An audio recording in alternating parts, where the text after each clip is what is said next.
Think, no building can last 1,000 years.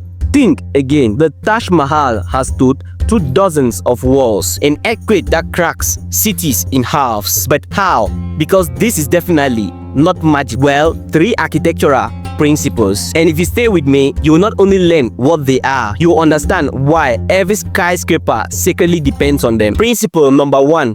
Stability. Imagine you stacking blocks. A triangle will be stable, but a square would wobble. Ancient architects understood this like a survival instinct. So they designed foundations wide at the bottom, narrow at the top, just like pyramids or domes. So principle 1 was established through stability of shapes. The Taj Mahal isn't just beautiful. It's a compression structure. Every brick presses down to the one below, like a human pyramid where the strongest people hold up the rest. This is the reason architects design modern skyscrapers with a wider base. So a key thing to note here is stability first, or nothing else will survive. Just like in life, if your foundation isn't stable, it doesn't matter how pretty your design is. Principle number 2.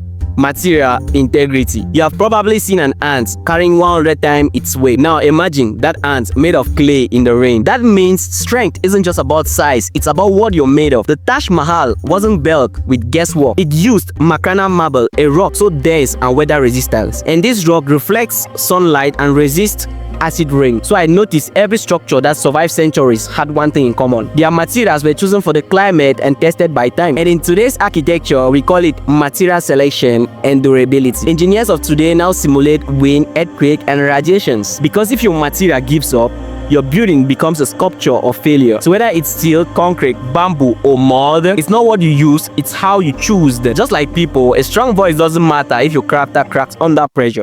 Principle number 3. Environmental harmony. Let me ask you this. Will you wear a winter jacket in the Sahara? And that's exactly what bad buildings do. They fight the environment instead of working with it. For example, the Taj Mahal is aligned to the Yamuna River, and the humidity from the river keeps the marble cool. The garden layout reduces heat. The pond in front evaporates cooling. So it's very important for an architect to design in harmony with nature, which today we call bioclimatic architecture, using water, vegetation, and sunlight tools. And note this, ancient architects didn't have AC. They used intuition, observation, and a deep respect for nature. That is deep engineering. And definitely, you know what to do to support this channel. Thank you.